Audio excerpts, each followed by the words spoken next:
I'm Raymond Massey, and I have a special message for senior citizens. Today's doctors, drugs, and medical devices truly work medical miracles for young and old alike. But there are some as phony as a $3 bill. Like this Zeret applicator, for example, which is claimed to cure arthritis with Z-rays. There are no Z-rays. Investigate before you invest in health services or products. Help stamp out quackery. Welcome to the United States of Addiction. We want everything big, we want everything now, and we don't want to work for it. In 2008, I made my first film, Bigger, Stronger, Faster, about my heroes and their dirty little secret. Steroids.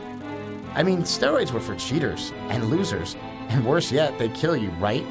Well, actually, no. It turns out they won't kill you. But what I didn't know then was that there was another skeleton in the closet that was hidden from view. A real danger lying beneath the surface, like jaws waiting to strike. The actor Heath Ledger was found dead today in an apartment here in New York City. Pop superstar Michael Jackson is dead at the age of 50. Suddenly, my heroes started to die. Lots of them. But it wasn't from steroids.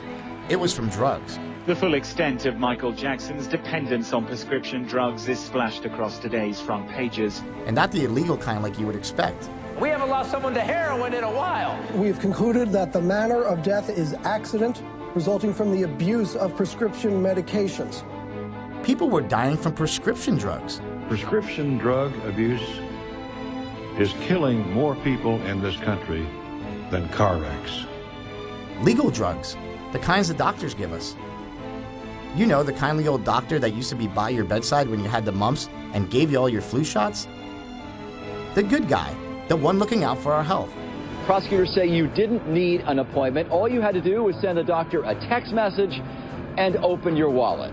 But these days, the doctors are starting to look more like drug dealers. Dr. Verbovsky orchestrated a scheme to trade prescriptions for pills in exchange for sexual favors and money. And if they're the dealers, what does that make us?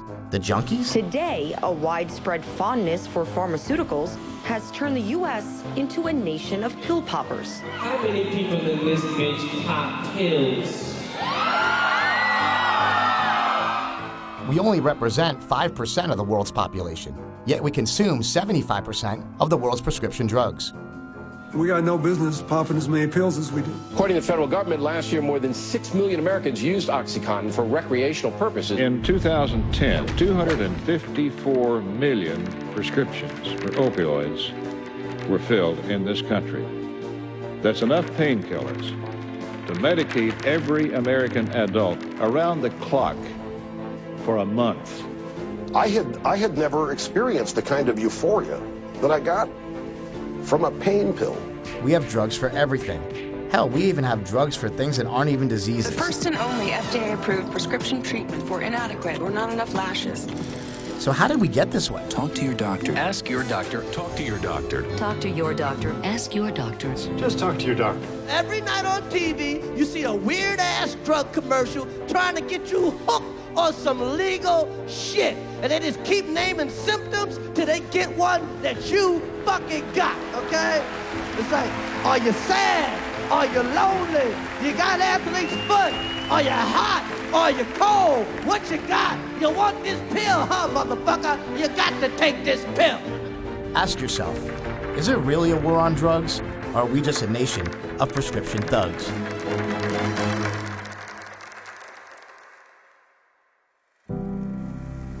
Growing up in Poughkeepsie, New York, my brothers and I never even saw drugs.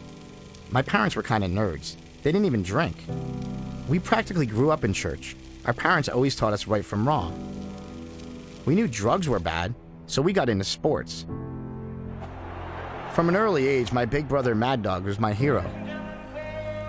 We always knew he was destined for greatness. So when he told us he was going to wrestle for the WWE like our heroes, the Hulkster and the Warrior, we'd believe he'd finally made it. The sky was the limit for the Bell Brothers, and Mad Dog was leading the charge. But like most things in life, the reality of the situation wasn't that easy. You see, he never really got the big contract. He wasn't ever allowed to win. He was more like a carny traveling alongside the circus. He was feeder material, a jobber. Like most wrestlers, Mad Dog was thrown out of the ring and injured, and quickly found himself in the jaws of a serious addiction to Vicodin and other pain meds.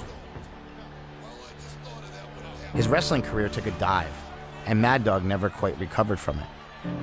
It was his worst fear, to be average, a nobody.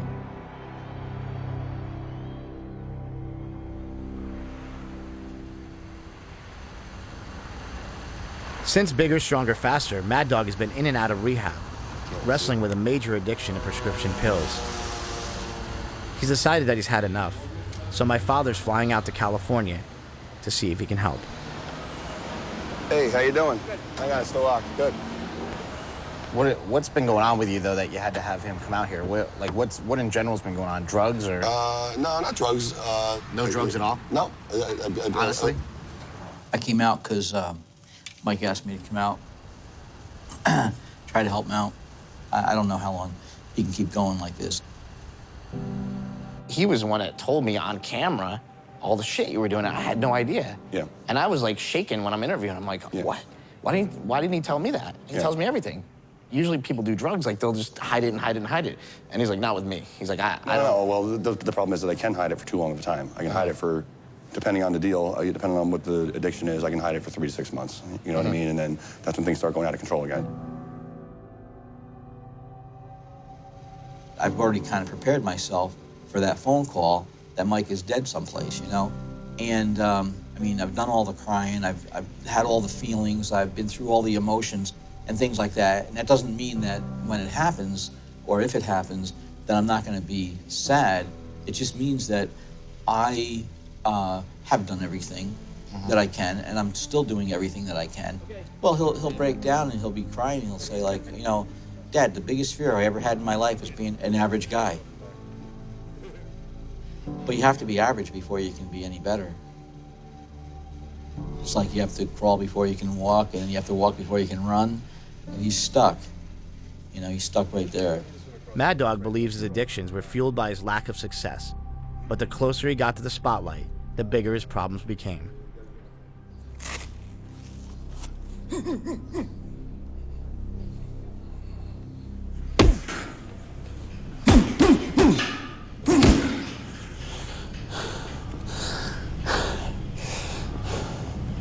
When I looked my best, I was on, before I used a growth hormone a day, was on Cytomel every day, was on Sustanon 2 or 3 times a week, was on Winstrol every day, was on ephedra every day, was on clenbuterol every day, and was taking painkillers to get rid of the pain in my neck. When you wrestled for WWE, I mean, that's part of like not being the average Joe. Like you were on tour, you were on TV. I used to turn it on at college and get all my friends around the TV, like, ah, that's my brother, and we were so proud. Like, it's a high being in front of 20,000 people and getting a reaction. You know, I wasn't in front of 20,000 people too often, but I was in front of 20,000 people a few times. You walk out and you're like ready to kick ass, and everybody starts cheering for you, and it feels great. And then you don't have that anymore. And you're just getting up and going to work, eating, sleeping, working, eating, sleeping, working, eating, sleeping, working.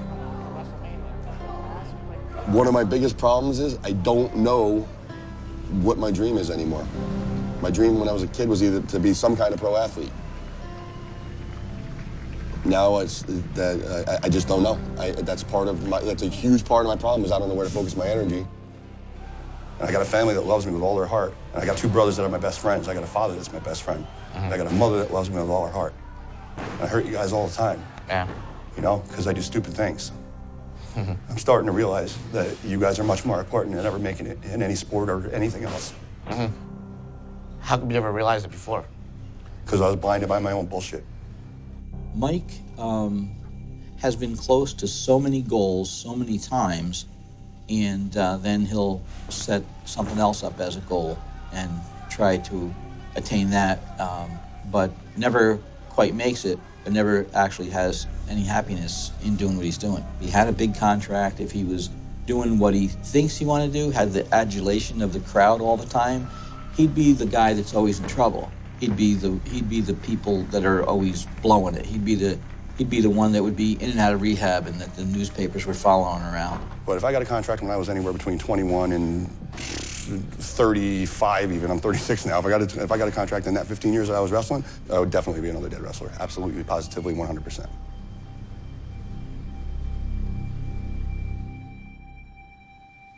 It was like 8 o'clock at night, our time, and we got the call. When I heard Daddy saying, oh, no, no, no, and so I said, oh, don't tell me. I thought that after 62 days that Mike went off the wagon.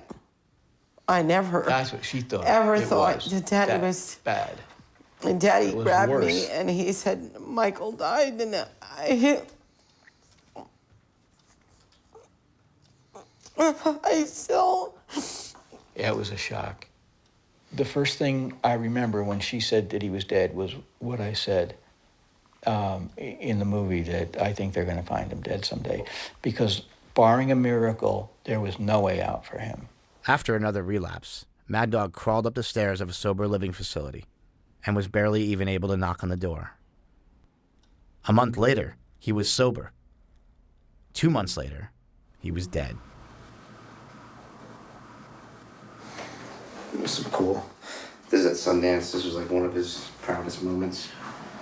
This is him right here. He's in this box. I didn't understand how this could happen to my brother. We were the all-American family. Where did we go wrong? Yeah. It was time I talked to my younger brother, Smelly. Maybe he can help me get some answers. It was on a Sunday. I talked to Mike on Friday. He was saying, how he hates being sick. He told me a time in his life when he felt the best mentally. And it was a time that he was in jail and he wasn't on anything. And that was the only time that he said he felt somewhat normal as an adult. Mad Dog's battle wasn't necessarily just with prescription drugs. I think his battle was more with himself. I come from a family where I am, in my family, the fixer. Who's having a problem? I have to fix it. Here's some food. Food can fix it. Here Mike, here Chris, here Mark. And food can fix it, or I can fix it, or we can fix it. Now this little boy that you were trying to fix is now taking drugs. After we lost Mike, I felt some solace and comfort in the fact that you and Mark had not done drugs. For me, I think, lifting has always kept me on a certain path. You don't even ever drink or anything. You have really no addictive behavior in that way, right? I won't take Advil. I won't take aspirin. I do think that people need to toughen up. I don't think that everyone is in such severe pain that they always need a drug. Living day-to-day life and dealing with day-to-day stuff isn't fun. It's not where it's at. You want to be in an altered state, and I think that was a big thing that Mike dealt with. He didn't want to deal with reality. Mad Dog always said, I'd rather be dead than average. It was part of his bigger-than-life persona. How had he let drugs take that away from him? Was my brother's death just another sad junkie story? Or were there other forces at work that pushed him into it?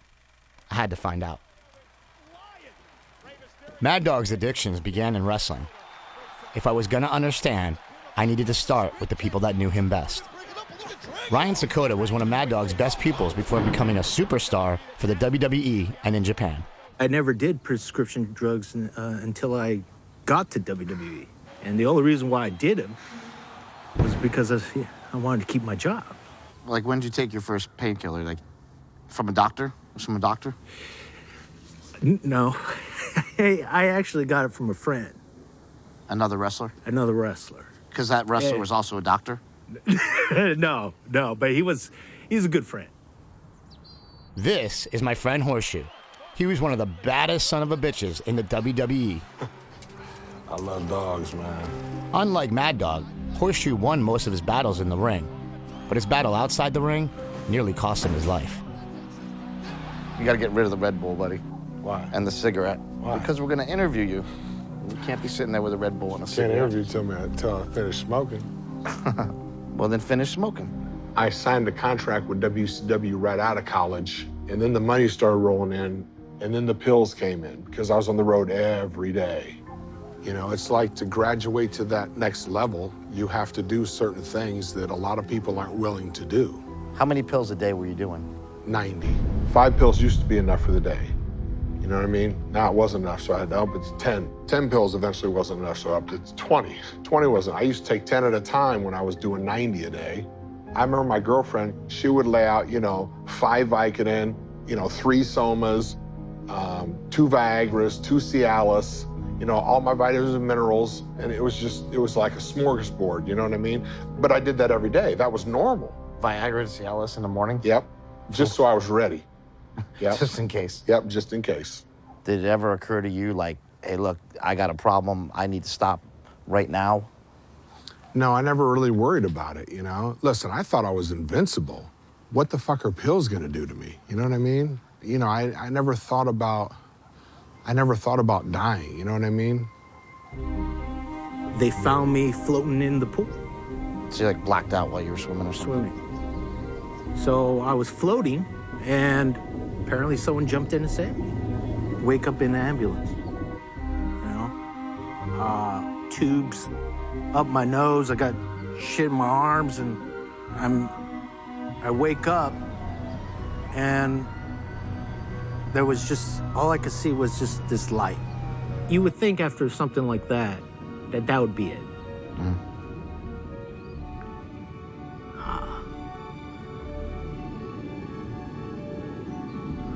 But no.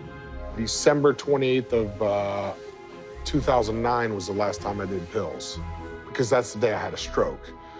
I didn't even know I had a stroke because I had it in my sleep, and I was on so many Oxycontins and Vicodin and Soma. You know what I mean? You could have shot me, I wouldn't have felt it. Look, when I was laying there on the sofa, I was laying there for 2 days. They said he's not gonna make it through the night. Need to call his mother, get her out here so she can say her goodbyes. You know what I mean? I didn't go through 1 minute withdrawals. And what they found out, they did a CAT scan on my brain later. The CAT scan showed that the part of my brain that was killed was the part that harbored the addictions. And then you had to relearn everything, right? I had to relearn everything. How to write, how to read, how to walk.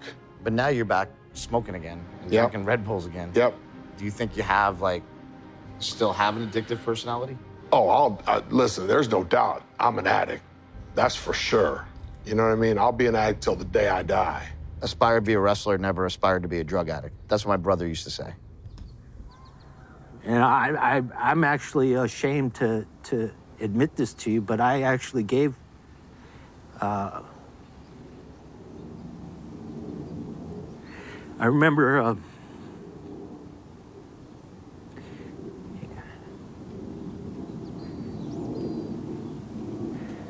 you know, Mad Dog asking me, and I gave him some shit, you know. I think all you guys did, though. I think it's nobody's fault. You know what I mean? Everybody's responsible for their own what they do. You know. I forgive you. Thank you. My brother would be able to hang out with Razor Ramon, Jake the Snake, and all these guys because my brother was the guy with the pills. Now, he never won a match in WWE history. Not one. He was on TV 250 times. He lost 250 times. He was a jobber. He was the guy that they beat up. But he was the guy they beat up that had the pills. Yeah. So they kept, hey, hire Mike Bell. Hey, hire Mike Bell. I mean, back then, it was like an open forum, you know? Do I blame wrestling for that? Like, I don't blame wrestling. I think it goes on in the NFL. I think it goes on in the UFC. Yeah. I think it goes on in baseball. I think it goes on in the sports. I think it goes on in high schools. It goes on everywhere. My brother in Bigger, Stronger, Faster says, if I only would have made it, everything would have changed. Right. How do you feel about that? I think that's a joke. My buddy Jeff knows about success. He got a scholarship to an Ivy League school and went on to play in the NFL. The grass is always greener. You know, if you can say, but if only, it's comfortable for people to do that. But you know, when you get to the other side of it, and you have those material goods, and you have the things you thought you wanted, and you know, those boxes are checked, that's when some real soul searching happens. Chris Lieben climbed the ranks of the UFC and achieved the fame and fortune that Mad Dog dreamed of. But the fight with his own demons proved to be more than he could handle. My motto was everything in excess, nothing in moderation. Go fast, kick ass, chug beers, crank tunes, you know, just fucking full speed ahead. I would drink and party and stuff, you know, when I first started with the UFC, and people would be like, oh my God, look, Chris Lieben's out drinking and he's got a fight coming up, da, da, da. Well, I figured out that I could still take the edge off by taking a pill, and nobody would know. And what I realized is it worked not only for my pain, but for me, for my anxiety, and it mellowed me out. Where you're in a position of perceived power or class in the society, you can get whatever you want. The funniest thing for me was when I got to the NFL and I had more disposable income than I never had in my life, everyone wanted to give me things. This is so backwards. Including drugs. Including drugs. I mean, I was a kid that didn't come from a lot, you know? Now I'm somebody. Being somebody, I didn't ever feel like I was worthy to be somebody. Now all of a sudden, girls in particular that I know weren't interested in me were starting to act like they were interested in me, and I'm going, hang on. They only want to be with me so that they can hang out with the UFC fighter, Chris Lieben. I allowed those things to really drag me down into a pretty dark spot. And for me, pills were the way out of that dark spot. I'm the golden child. I'm an Ivy League educated NFL football player, and I'm a drug addict. I have my big calendar on my wall, and I'd be, okay, today I'm gonna take 5 pills. 5, 5, 5, 4, 4, 3, 3. Now I switched to Percocet. I had it all written out. Jeez. I had a big plan, you know, on how I would get down, spend a few days on the bathroom floor, puking, go in, perform, make my money so I could keep doing it. It got to the place where I was waking up on my couch, covered in piss, not knowing what time of day it was, what day it was. And when I would wake up covered in piss, I would just take more drugs and pass back out. Did you ever do anything like you're really embarrassed about when you're on pills? Everything, my whole life, man. I got sick when I fought Brian Stan. I told everybody it was sugar. Nobody knows this. I was backstage, diarrhea, vomiting between my legs, and they're calling Chris Lieben out to fight. Here you go, let's go, Chris, let's go. I stepped into the fucking cage like that. I see both sides of the issue. And on one side, I see that, you know, honestly, those painkillers enabled me to play for as long as I did because they killed a pain that otherwise I couldn't even bend down to tie my shoes. But they also created a monster. I could tell you stories about guys that, in particular, you know, OxyContin, that used to do heroin and quit doing heroin to take OxyContin because it's better. I mean, and it feels the fucking same to me. It feels the same, and look, if I can think about heroin, you think about how horrible and terrible of a drug it is and where you're gonna end up if you start that. OxyContin feels exactly the fucking same, but it's not. It's wrapped up in a little blue pill, comes in a bottle with a prescription label on it with your name on it, says take 2 of these, whatever, you know? So wait a second. The drugs that the doctors are giving us are the same as the drugs being sold on the streets? Well, if you look at the chemical makeup of opiates, like codeine, OxyContin, Vicodin, and morphine, they are all directly or synthetically derived from the unripe seed pods of the opium poppy. Guess what else is made from the opium poppy? Heroin. That's right, good old H. And it's not just the opiates that share a common source with their street brothers. Take Adderall and Ritalin, which are made from the same stuff as meth. So basically, those pills that you have your children popping are street legal meth. Man, Heisenberg could have saved himself a load of trouble if he just opened a pill mill. You're goddamn right. But hold on a second. Punky Brewster told me drugs are bad. Drugs are bad for you. Grow up. Illegal drugs are bad news. Don't mess with them. We must wage what I have called total war against public enemy number 1 in the United States, the problem of dangerous drugs. In 1971, then President and huge Elvis fan, Richard Nixon, began the war on drugs. Since then, the war on drugs has cost the U.S. over $1 trillion, and the prison population has risen over 700%. Sounds like we're winning. So I get it.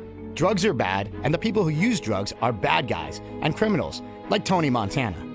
But Mad Dog and his friends weren't even talking about illegal drugs. They were talking about legal drugs, prescription drugs, the kind you keep in your medicine cabinet. There may be a drug addict in your house, and you may be their supplier. Federal authorities call it an epidemic. When you think of drug addicts, you don't think of, like, a housewife with 4 kids. No, but we're everywhere. You know, everywhere. You know other people like you? Uh-huh. There's lots of us. Everyone's affected by this epidemic, like Betsy DeGree. She's a housewife from Minnesota. When her daughter was prescribed Adderall, Betsy turned to the medicine cabinet to solve her troubles. I ended up, taking one and then taking two and then taking all of them. And then I just started telling her that she didn't have ADHD and took it all from her. Yep, I took it from my daughter. When my daughter did take it, and this is how I justified it, when she did take it, she might have been able to focus more in school, but it took the joy from her. So I kind of felt like I justified it, like, well, it really isn't good for her. And every time I'd get it refilled, I'd say, I'm not gonna do it this time, and I always did. Everywhere I go, the story's still the same. Like my friend Colby from the gym, and he's just a kid. When I was 15, I shattered my femur bone in 4 places, basically put me on opiates from that point, and then it just escalated with dose strengths. How old were you at this time? Started at 15. Do you think there's a problem with kids in high school and stuff doing prescription drugs? Oh yeah, definitely. I think it's so accessible, and you're not really taught about it in DARE or in all these other programs. It's always about marijuana or it's about cocaine. This is crack. Well, we grew up in the generation of just say no and drugs are bad. None of that ever sunk in? Nope, that never sunk in. All that did was create shame for people who couldn't, This is your brain on drugs. Any questions? There's a stigma around it too, that we made this choice to just be drug addicts. Anybody can get addicted to these. It doesn't, like I said, I was an innocent, I'm not innocent, but I was 16 years old, It wasn't like I was seeking, opiates. Prescription drugs aren't just hurting the people taking them either. They're destroying families. Like my friend Dustin. His own addictions almost cost him his son. The stupidest thing I ever did eating Percocet was raise kids. Because there was lots of conversations that I should have had that I didn't have. My son was 16 years old, 2011, December 19th, and he got ran over by a car. Lots of things came to light, okay? He was high. I didn't realize he was doing it because I was high, okay? That moment in my life was a huge wake-up call. It was a spiritual awakening, nothing short of it, bro. Because I sat there in that hospital and I was just like, this, you know what I mean? I, in a way, caused this to happen because I was okay with so many things. Who taught you how to do this stuff? You, all right? I learned it by watching you. Another factor is, I kind of came from a family of addicts, in a sense, too, which I also think is a very big thing with why it's so easy for teens to abuse pain medications because, when we come from addicts, that's kind of like the human condition is that we are kind of born to be addicted to things. Why do you think people in America are so easy to just pop a pill? Well, it's just because all of us do. I mean, it's just like, you follow the flock, man. No one ever said, well, you shouldn't do the prescription drugs that the doctor said you can take. That's just a scary situation all the way around. I mean, how many people are running around this planet hyped up on pain pills because their doctor told them they can be, that are completely checked out on autopilot, raising children, running businesses, flying airplanes, you know what I mean? And you wouldn't even know it. Would never know it, and it's okay because they have a hall pass. You know what I'm saying? They're not drinking whiskey. They're not doing illegal drugs. Their doctor said, here you go, take these 3 times a day, Yeah. And lots of people will start abusing them beyond that, but they got that little hall pass and that little pill bottle with their name on it. They can take it anywhere and all the time. You can get pills anywhere. I never ran out of pills. Look, I would go to CVS with these prescriptions, Walgreens with these prescriptions, Rite Aid with these prescriptions, a mom and pop's pharmacy with these prescriptions. You know what I mean? It was, I was driving around all day getting pills filled. You know what I mean? I had one that was 78 doctors in the last 12 months. Really? 78 different physicians ordered controlled substances for this person. So they're just they're putting on hundreds of miles a day, going to clinics, just the circle just keeps getting bigger and bigger and bigger. I got a bad knee right now. I know what it feels like every day. And I see them, prancing in here like, but yet the doctor's ordered 240 oxycodone tablets for him. I mean, okay, you're either really well pain managed or you have little or no pain and you're just getting a prescription. Well, I mean, I think the hydrocodone Tylenol combinations, whatever strength you want to, all the different Vicodin strengths, that's probably the one that's the most, and then the oxy.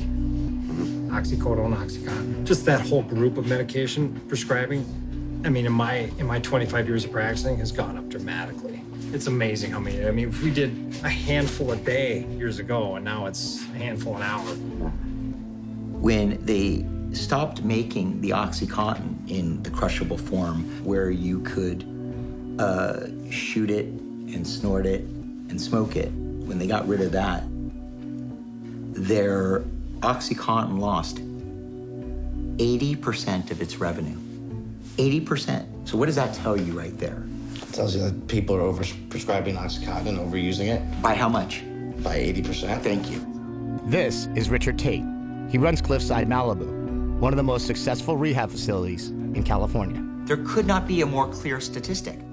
80% of the people using that drug are using it in a way that it is not intended. So now the question is are 80% of the doctors in on it? So it's like Shakedown Street. Go see your doctor, you talk to him about the football game, about everything else that happened during the month you didn't see him except for your health. And he writes you the script and charges you $120 and you're on your way to Costco or Sam's Club.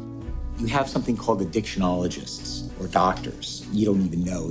The average layperson doesn't even know. And what happens is they get literally about 1,000 people at a time paying $500 a pop to come in and fill out their prescriptions once a month, and the doctors keep them sick. Well, you do the math. 1,000 times 500 is $500,000 a month. That's $6 million a year. These doctors are profiting by keeping you sick. I've got the answer right here, ladies and gentlemen, to everything that ails you. Now step right up. Despite taking an oath to preserve our health, these doctors seem to be more concerned with profit than healing. I think that there's a small number of bad actors that just have no conscience whatsoever. But some of these people just don't know better. They just don't have the education. I think a whole generation of doctors grew up really not recognizing how dangerous these drugs are. I can tell you that when I went to medical school, we had one lecture on pain. And in that one lecture, we were told, if a patient has pain and you give them an opiate, they will not get addicted. Totally wrong. And yet, that's what I learned when I became a doctor, and that's what a whole generation of doctors learned. It's a fine line, because I can't say what your pain is. Who am I to sit here and tell you, no, you don't? We're going to go back and forth on that one. Then again, there's the rub. Should we do away with pain medicines? That's ridiculous. No, because it's very valuable to not have to suffer through pain. How do I know that your lumbar spine isn't out of whack and that's why you're always having this chronic pain? Yeah. And then what do we do about it? I mean, I think you're probably going to find there aren't a lot of easy answers. They say the hardest part of addiction is admitting you have a problem. So maybe it's about time to come clean about my own addictions. You see, the truth was, Mad Dog wasn't the only Bell brother that was popping too many pills. It's my Dodge Durango. I've had this since 2006, I think. You can see here I had a little fender bender. This was from Vicodin. I pulled into a spot. I wasn't paying attention because I was all out of my mind. And this is the worst over here. You see like the headlight will even come out. This whole dent right here, I was taking Klonopin and I was taking hydrocodone and a lot of them, and Percocet. I fell asleep and I smashed my car into 3 other cars. And then this is real fun when you try to go on a date and the date opens the door and that's what she hears. Insurance doesn't like to pay for things when you're fucked up either. Like, it's hard to tell them, you know, hey, I was on a bunch of prescription drugs and I went off the road. It's embarrassing, you know? I had a nice car. It was a brand new car. It was nice, and now it's a piece of shit. For me, I had the hip replacement surgery, and they gave me, you know, a bunch of pills to get better.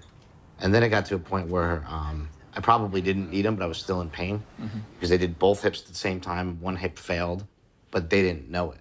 It just got to a point where, you know, I was spending probably like $500 a week on prescription drugs.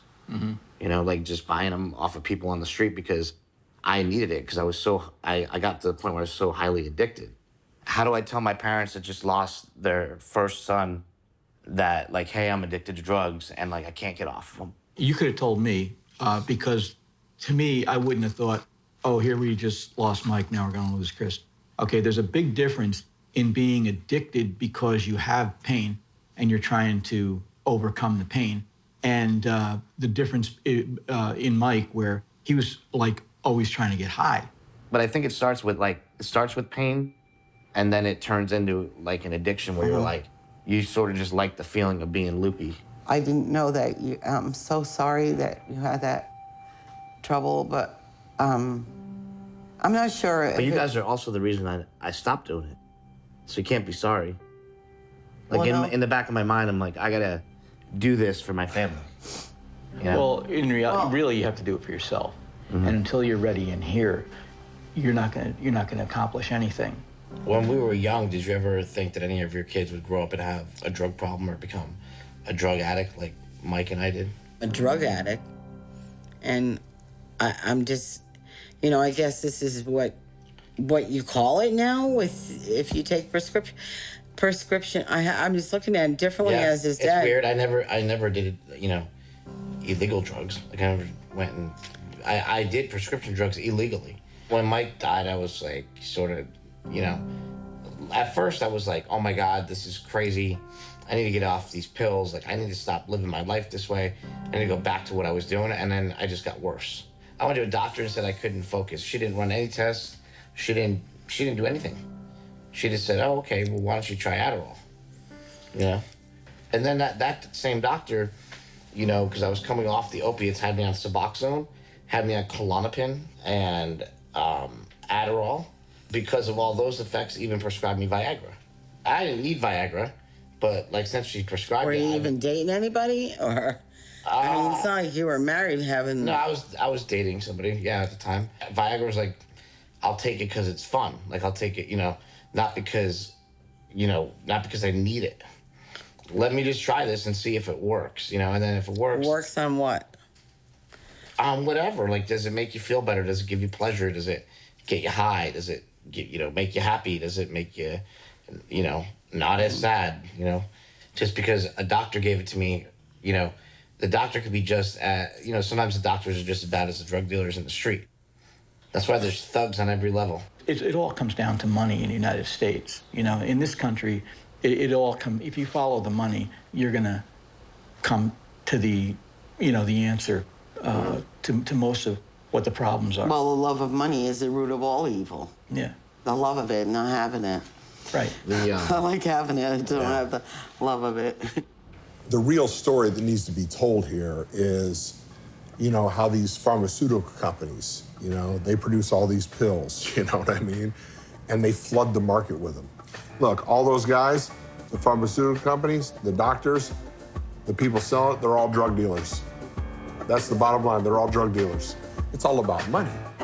That's all it is. Look, this whole world centers around money. You know what I mean? It takes money. And for Big Pharma, money is good. They're senior executives with pharmaceutical giant GlaxoSmithKline at a pep rally in Las Vegas for their sales team. There are people in this room who are going to make an ungodly sum of money. Who wants to be a millionaire? In the past 10 years, the 11 largest drug companies made $711 billion. $711 billion? If we were looking for a bad guy, sounds like we may have found our man.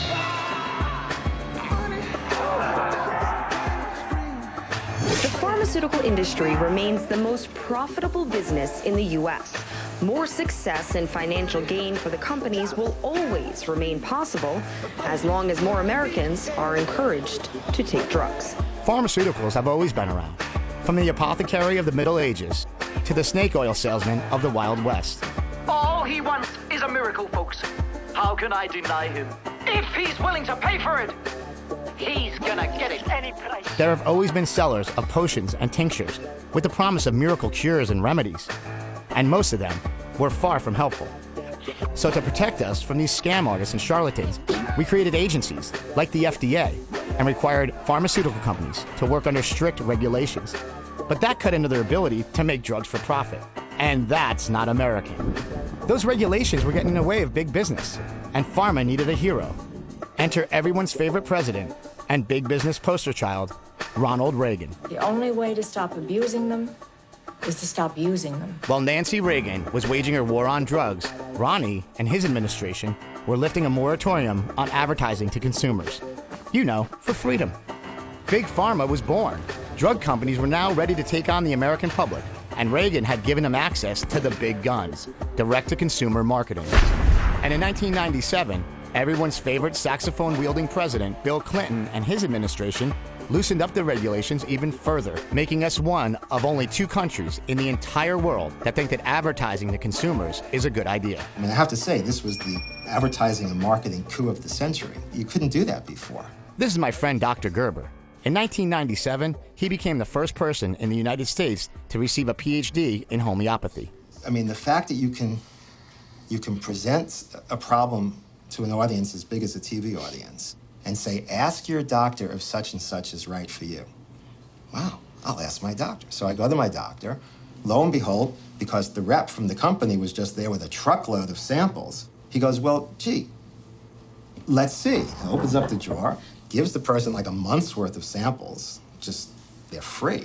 And then there goes the prescription writing, and then that's it for forever. So I get it. You give them the first taste for free, and then they're hooked. We tried to talk to a bunch of people from various pharma companies, but they didn't seem to want anything to do with us. So I talked to Gwen Olson. She was a pharma rep for 15 years and wrote the book, Confessions of an RX Drug Pusher. I knew at some point that was what my job was. I was a drug pusher. I was just doing it legally and with the, being condoned by society. And when people would say, well, you sell drugs, and I would always say, oh, yes, ethical pharmaceuticals, as if. I've never seen a commercial for Oxycontin. I've never seen one for Vicodin. And they don't need them. The drugs sell themselves. So why do they advertise the other type of drugs? Because they have to get the consumer to believe that they need them. Hey, Pete. Yeah, it's me, big brother. Put the remote down and listen. This intervention brought to you by Niaspan. So you cut back on the cheeseburgers and stopped using your exercise bike as a coat rack. That's it? You're done? I don't think so. If there was a panacea that came onto the market tomorrow, do you believe that they'd have to spend hundreds of millions of dollars in advertising on primetime TV for the rest of the world to know about it?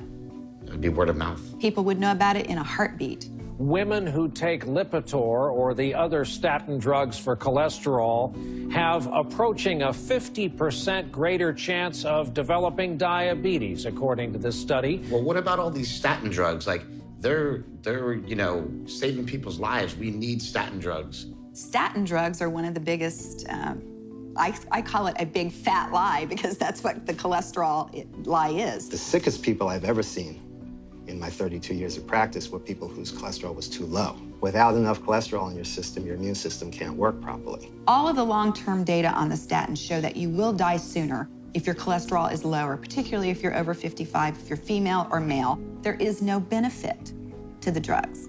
I'm not saying that there aren't some individuals who should monitor their cholesterol because of the risk factor, correct?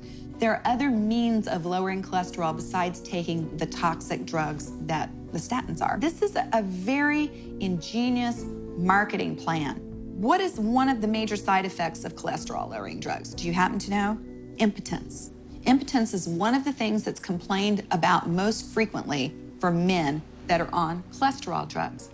Well, guess what the same manufacturer's #2 selling drug is that makes Lipitor? Viagra. Viagra, hey! Now we got a patient population that we can sell our next drug to. Every time I take something, I always feel weird. And then somebody will say, a doctor will say, well, for the weirdness you're feeling by taking something, take something else. And the next thing you know, I'm taking 9 things. Okay, you're gonna wind up like Anna Nicole Smith.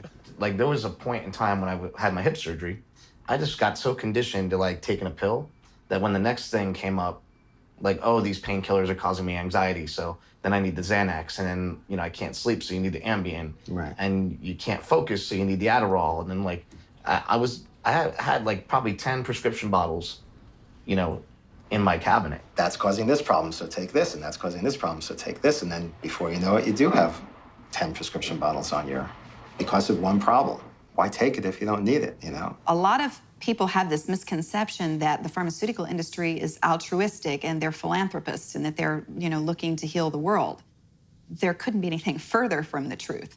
The pharmaceutical industry is, their vested interest is in making their stockholders money, because the pharmaceutical industry isn't in the business of health and healing. It's in the business of disease management and symptoms maintenance. Big Pharma has a economic incentive to classify things so that they can create pills for them, right?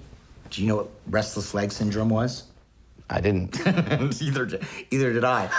I'm so sorry.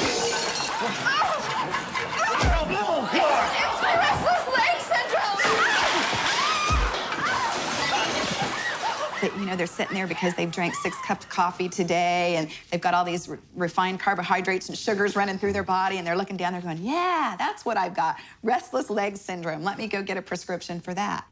And there the indoctrination goes right in. 75% of the time, statistics say that if they go in and request a drug, the doctor will give it to them because the doctor considers it his business and they are his customer. That's the problem with the advertising, the Big Pharma advertising campaign. What they tell you is, whatever your symptom is, we've got a pill for it, okay? Mm-hmm. But that's not the way the world works, okay? You actually have to be a human being and feel your feelings. If your brother dies, okay, you can expect to feel sad. Feeling your feelings is hard, but lucky for us, Big Pharma has a solution: psych meds. Finally, we have the perfect pill that promises to take away all of our bad feelings and replace them with sunshine and little happy trees. With all these scenes of trees and green grass and convertible cars and pillow clouds in the sky, if life is like that when you're on the purple pill, give me some purple pills.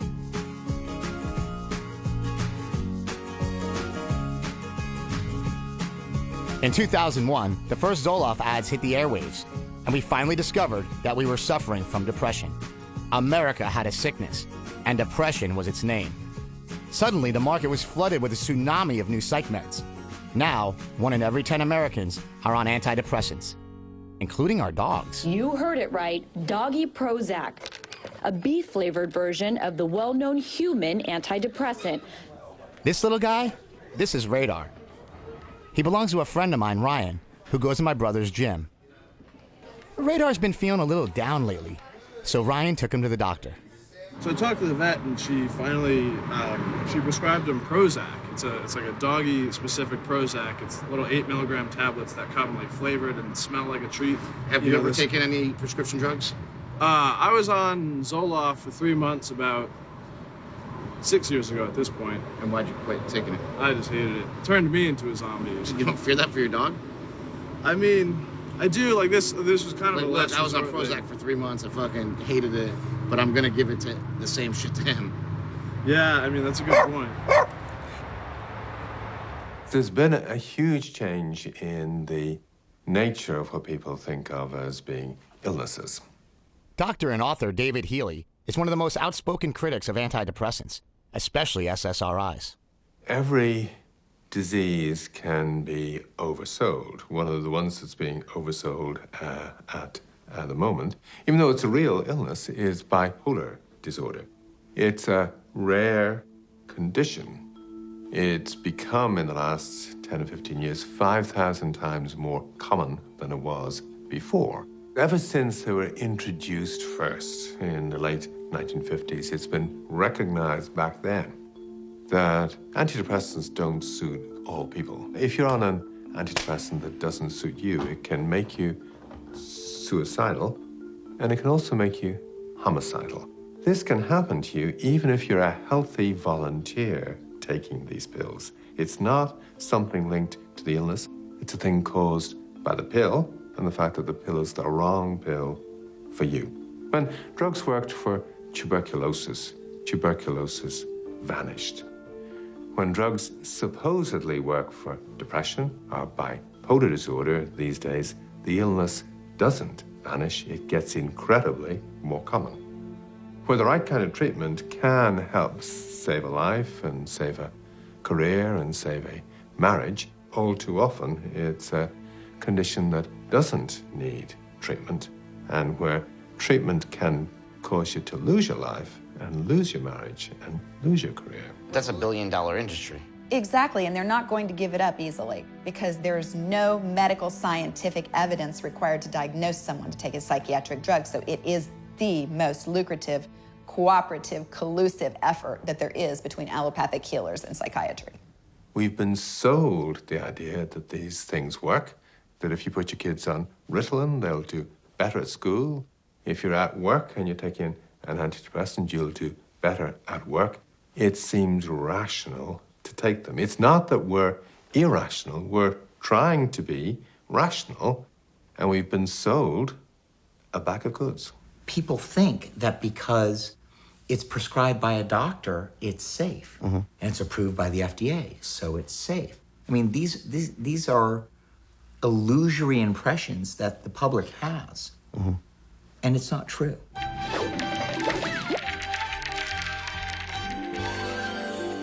To get a drug approved, a company only has to submit 2 positive studies to the FDA showing that their drugs work better than a placebo. Not better than another drug already on the market, just better than a fake pill. Then to make things easier on pharma, they get to pick and choose which studies they submit. Meaning they could have 48 studies that say a drug is terrible and causes half the people who take it to grow tails. Well, you did it again. Gee, what a mess. But as long as they produce 2 positive studies, the FDA approves the drugs and we get another bottle on our shelves. Very frequently, companies would come and they'd throw down millions of dollars and say, run it until you get this result. And what happens to the other 48 bad studies? They get filed away with the Ark of the Covenant in that warehouse from Indiana Jones.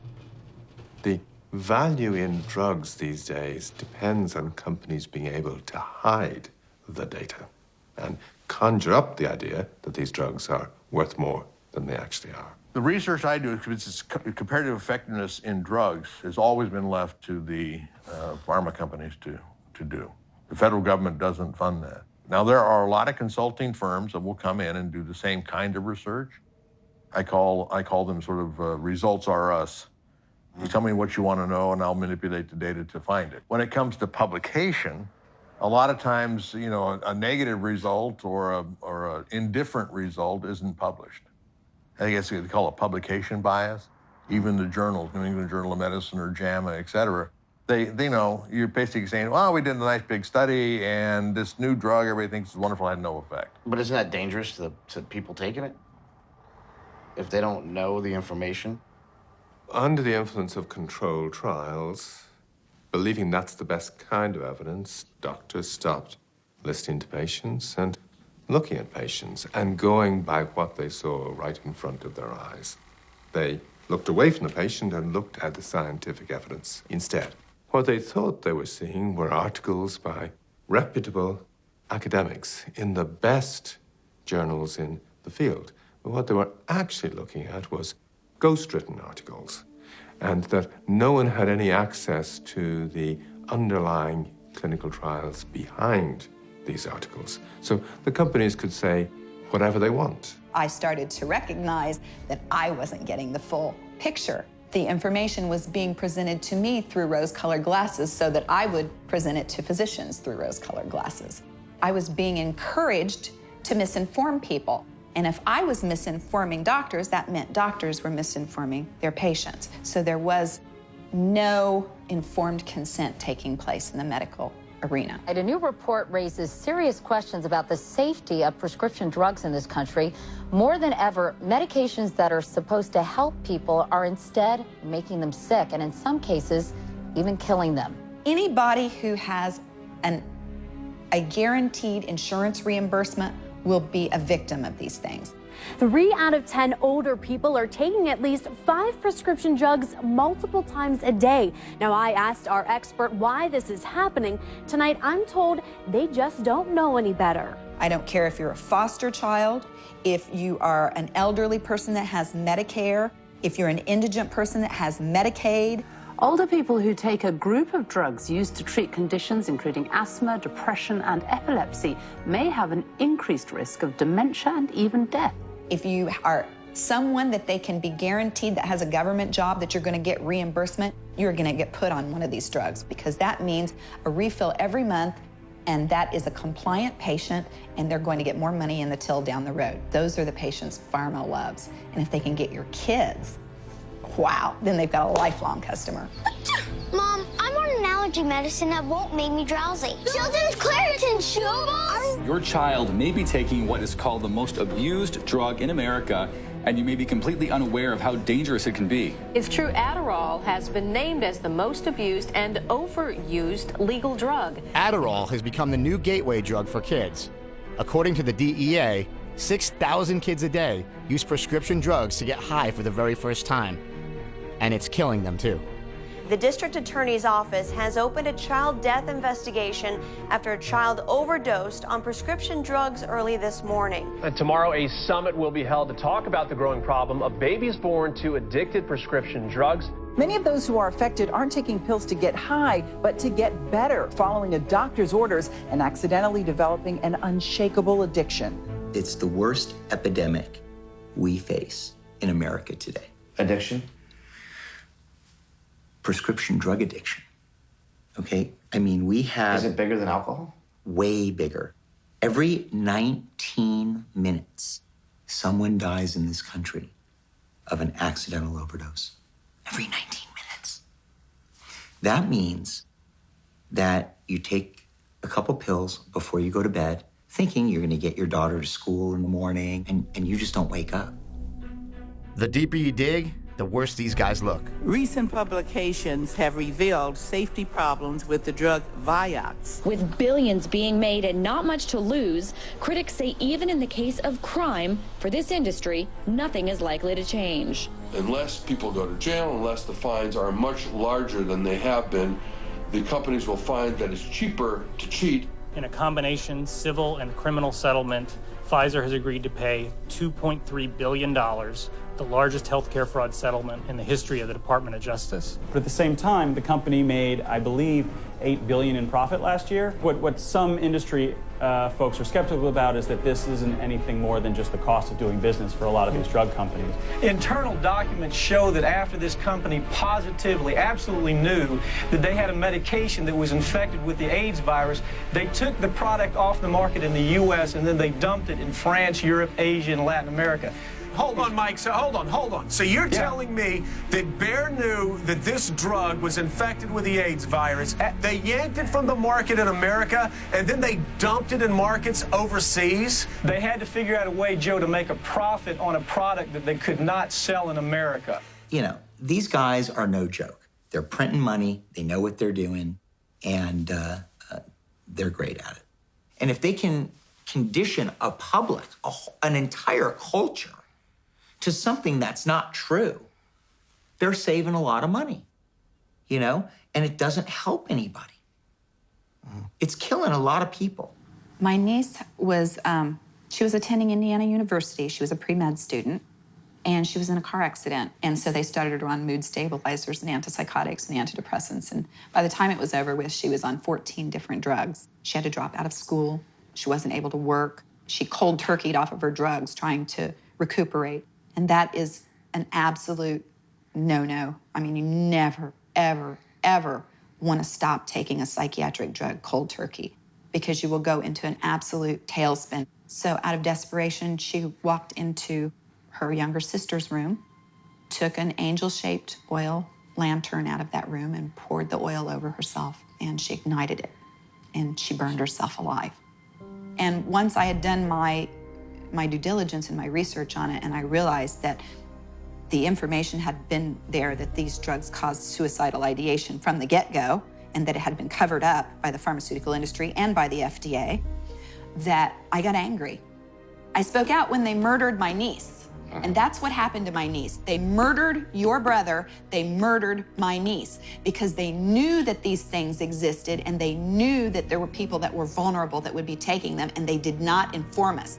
The onus is on them. People ask me all the time, oh, aren't you afraid the pharmaceutical industry is going to kill you? Hell no, I'm afraid they're going to kill you and you and you and everybody I know and everybody I love, and I'm still going to be sitting here screaming at the top of my lungs. That's what I'm afraid of. So whatever that anybody can do to add their voice to this choir, it's a moral obligation. So was Gwen right? Had pharma really killed her niece? Had they killed my brother? This is Greg Kreitzer. He's a journalist who wrote one of the top books on America's relationship to pharmaceuticals, called Generation RX. Seems like we have this like culture of addiction, right? And we have big pharma, who's obviously they're making these drugs because there's a demand for them. They're also creating a demand. There's doctors who are pushing the drugs, and you have good doctors and bad doctors. You have good drugs and bad drugs. You have, you know, who is the bad guys and the good guys in all this, or is there any, or are they just thugs on different levels, you know? Yeah, I mean, as a journalist, I'm always looking for bad guys. And, you know, I did my book about prescription drugs, and some people said, Kreitzer really let them off the hook, you know, he didn't condemn them. And my feeling was, I'm just gonna show you what they do. You decide if it's bad or not. We Americans are pretty quick to string up a bad guy, from the commies of the Cold War to the jihadists in the War on Terror. It feels good to point the finger at someone, and you can't really ask for a more deserving bunch of guys than Big Pharma. But easy bad guys are just lazy writing. Nothing ruins a film like an easy bad guy. What about all the good pharma has done? Modern medicine has beaten diseases that have ravaged mankind and killed millions over the century. Chickenpox, diphtheria, malaria, measles, polio, HIV, all but eradicated by pharmaceuticals, and that's just in the past century. So maybe pharma is not actually the disease, but just another symptom of America's culture of addiction. I think, you know, one of the big problems is culture, like you're talking about. I mean, I don't necessarily call it an addiction culture. I call it a fix things quickly culture. Why do you think it's so easy for people just to go for the quick, easy fix? Well, I mean, going for the quick, easy fix is human. I mean, we want to minimize our expenditure of calories. It's very fundamental. That's always going to be there. The question is, why does the system accommodate it? And I think that's pure free market capitalism. Takes one to know one, as they say. Maybe the reason pharma is so good at preying on our addictive natures is that they're addicts too. And what's their addiction? Profit. Drug companies used to think of themselves as medical science companies. They were often led by a scientist or a physician. If you could get 10% profit a year, that'd be great. We could roll out one new drug a year, great. If you look at the records of the congressional hearings in 1983 on prescription drug advertising, there's all these letters, and these letters that go on and on about what an awful idea this is, et cetera, et cetera. Well, they're all from the presidents of the major pharmaceutical companies. So those guys changed, you know. The next generation were not doctors. They were people who were interested in 15%. I want ads in the Boy Scout magazine and every college paper. Full-page ads in color. It seems like the pharma companies are just like addicted to money. I mean, they're like addicts in themselves in a way. That's not news. That's not news. That's what they do, right? I mean, they're in it to win it. I mean, you go to a barber, you're going to get a haircut. You go to a bar, you're going to get a drink. I like to think of drug companies as motion picture makers. They've decided, I got this movie I'm going to show you guys. I'm going to show it to you so often that you're going to internalize it. And at some point, if you get one of these afflictions, you're going to say, I'm going to try that. I think when you create a culture in which the default is the pill and not other things that might make you better, then you end up with addiction. The origin of the word for pharmaceutical is pharmakon, P-H-A-R-M-A-K-O-N. It's Greek, and it has two meanings. One meaning is cure, and the other meaning is poison.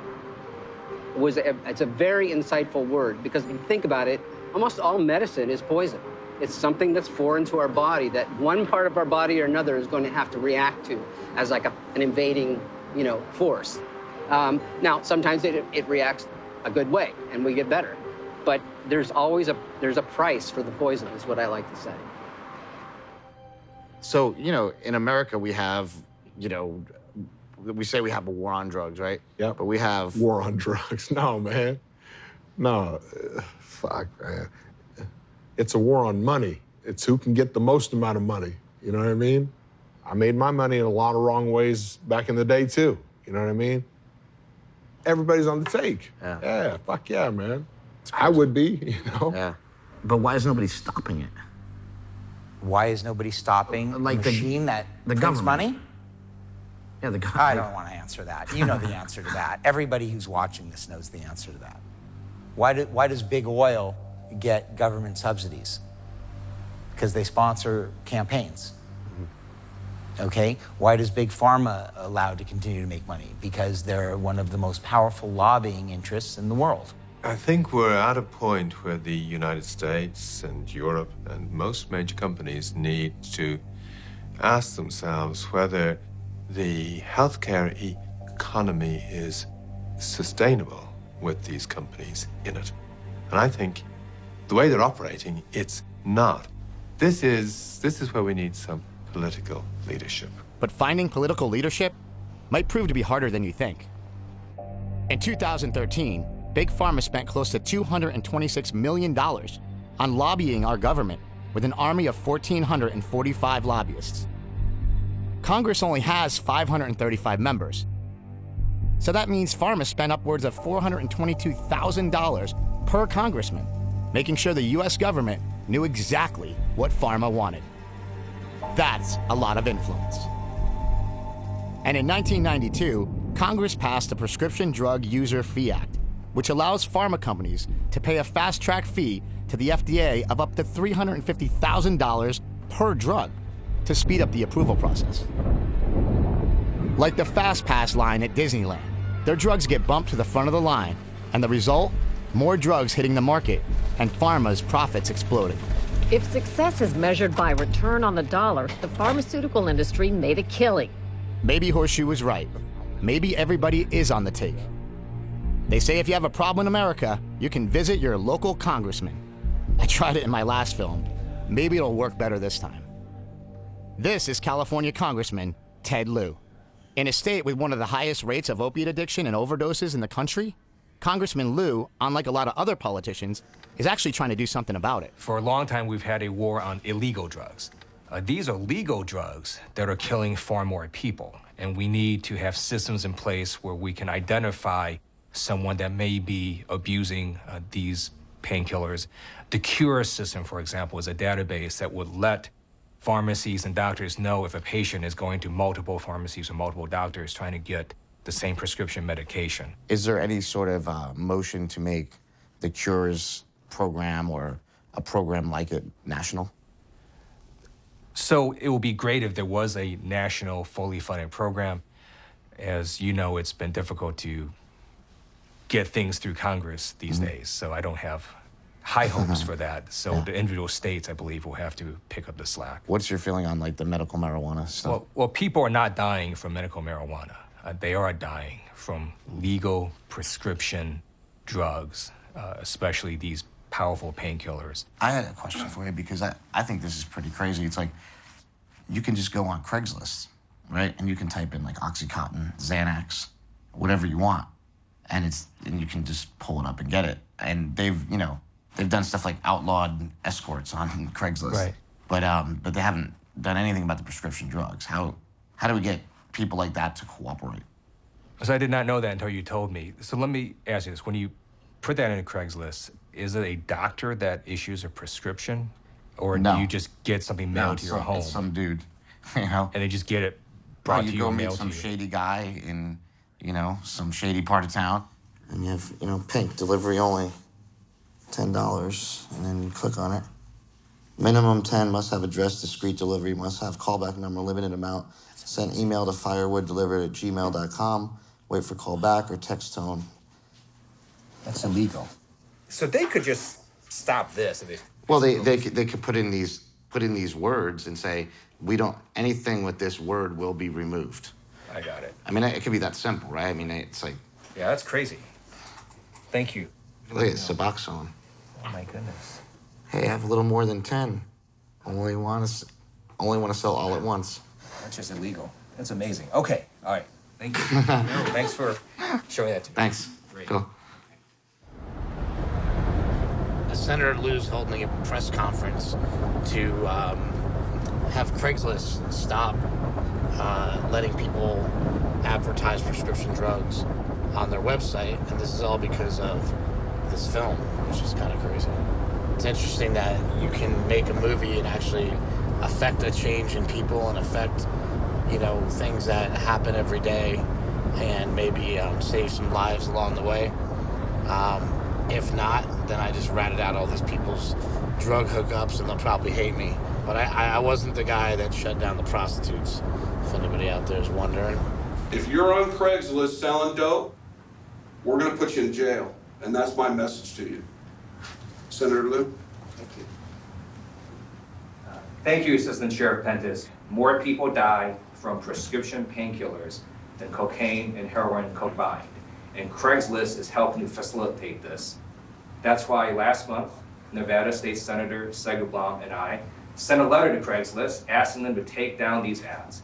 To date, they have not. We're calling again for Craigslist to immediately ban these ads, the same way that Craigslist did so with prostitution ads. This is a huge problem. It's time for Craigslist to do the responsible thing, which is ban these ads. The whole reason why I knew about buying drugs on Craigslist is because I've done it.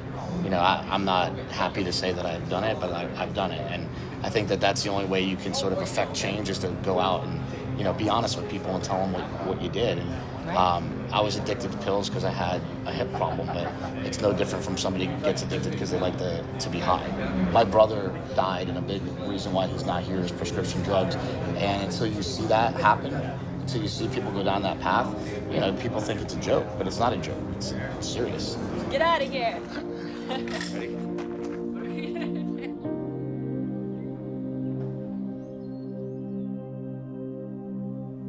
I first learned about Chris's addiction and stuff like that from his friend Leland, who called me a couple times. It was kind of strange because I'd get a phone call and he'd be like, "Hey man, your brother's having some issues, and I think maybe it's developing into a problem, And then we'd communicate again a few months later, and I'd be like, "How's Chris doing?" Because he'd always give me a straight up answer, and he's like, he seems like he's refocused. Seems like things are good. Things are moving forward with his movie and with his career and stuff, and looks like it's good. And then I get another call a few months later again, like, "Hey, it looks like things aren't going so good," and stuff like that. And then finally, it kind of climaxed to a point where his girlfriend, she called me one day, and it was kind of scary. I mean, first of all, it was a phone number that I don't really ever pick up my phone. I never answer my phone, but I just had a sense that there was just something was off.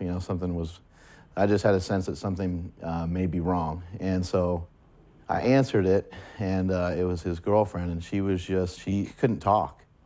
I didn't even understand who it was. I was just like, who the hell? And then she's like, "It's Lauren." And I'm like, "Lauren?" I'm like, "Oh, it's okay. Chris's girlfriend, And then she was very, very, very upset, hysterical. And then so I was just trying to calm her down and get a sense of what the hell was going on. And she said that she was outside his apartment and she was scared to go in because she was scared what she would find. She didn't know she didn't know how messed up he would be. She didn't know if he'd be dead, laying on the floor dead. Luckily, she didn't find me dead, but I wasn't too far from it. The truth was, even making this film, I had been lying to everyone. My addiction to pills hadn't actually ended after my hip surgery. I traded pills for alcohol, which led me right back to the pills. My family rallied the troops, and the next thing I knew, I was back with Richard Tate at Cliffside, Malibu. But this time, as a patient.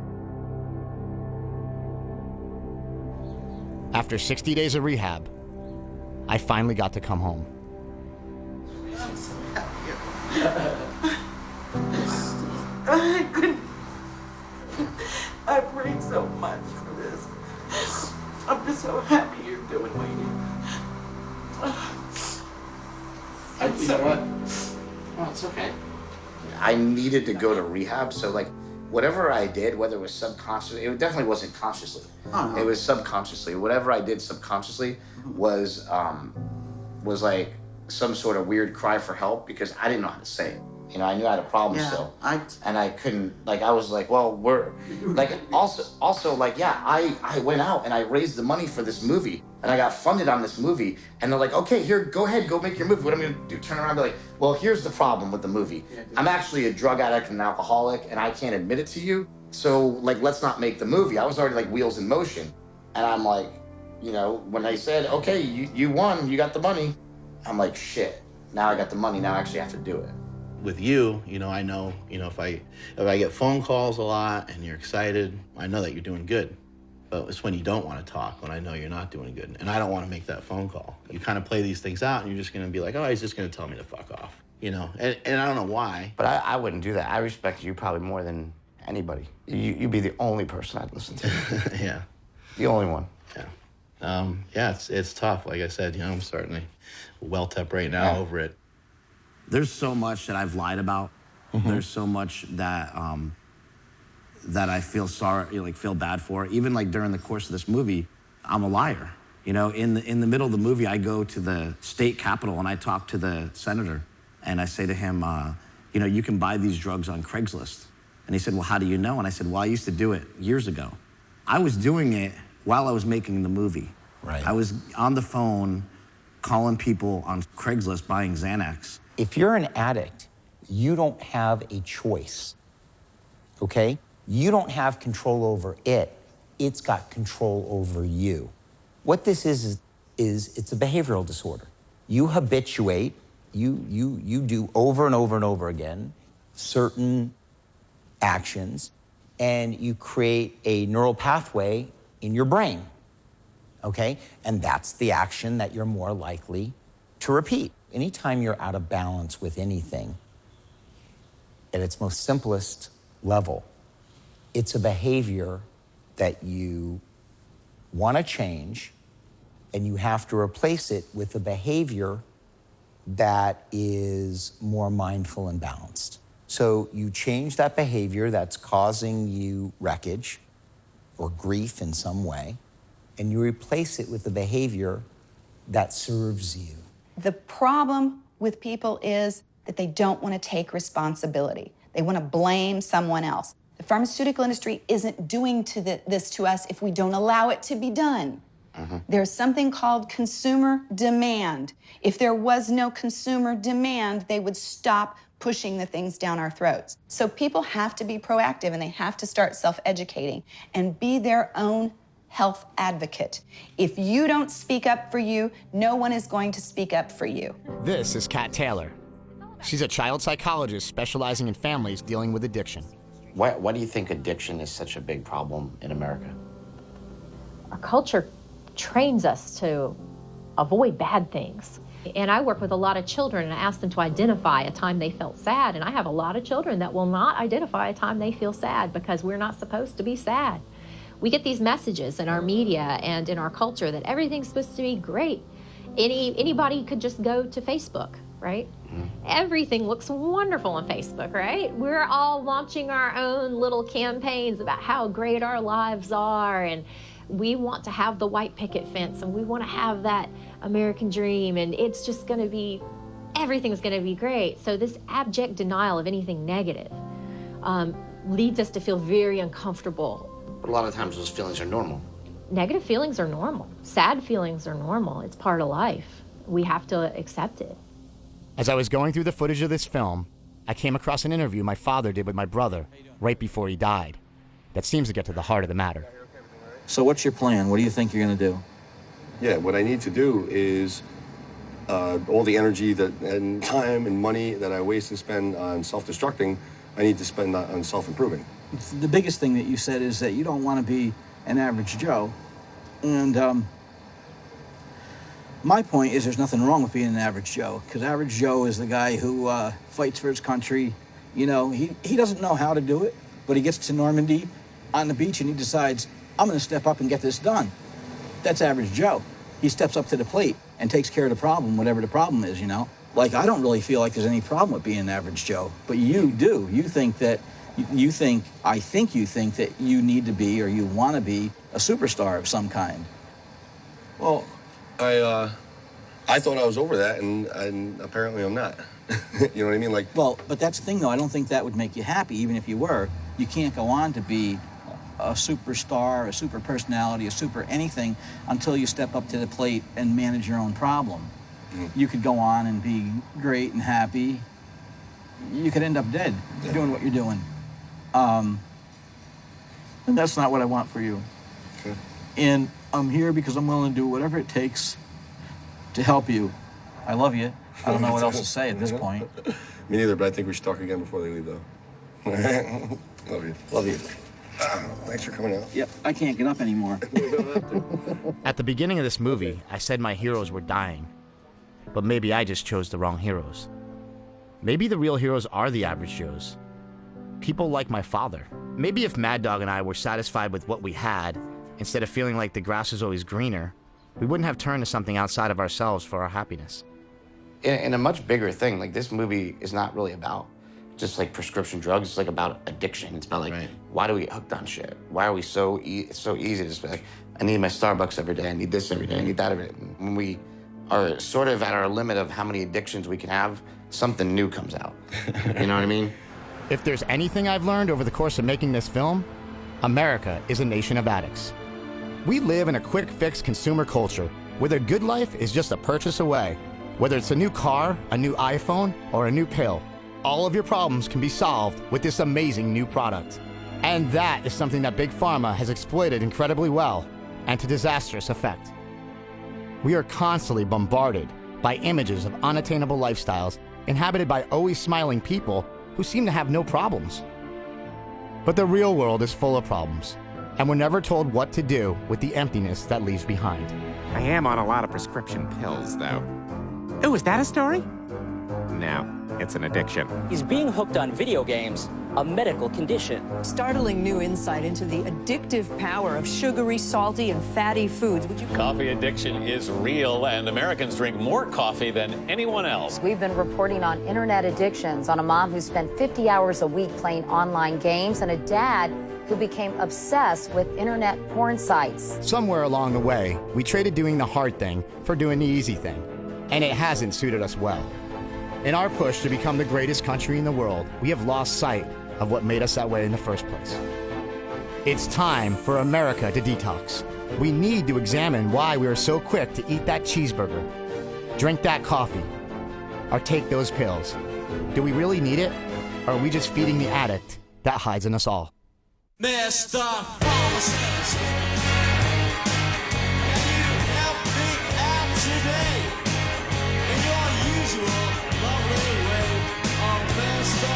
Pharmacist, I insist, can you give me some of the Pepsi? Mr. Pharmacist, dear Pharmacist, won't you please give me some energy?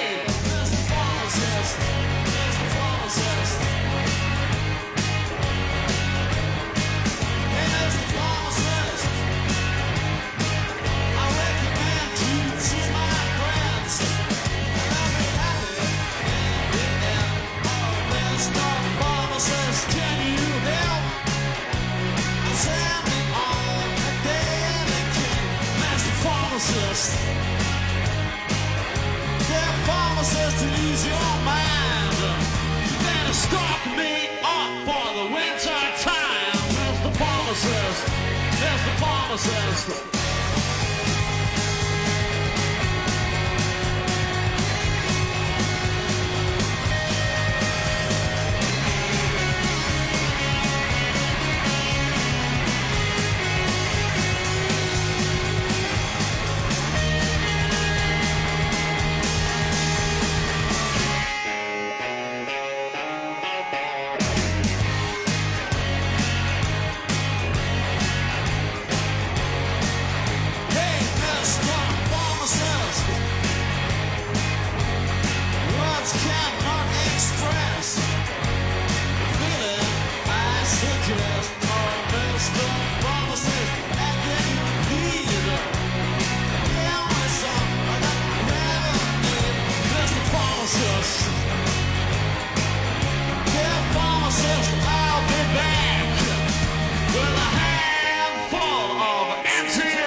Mr. Pharmacist,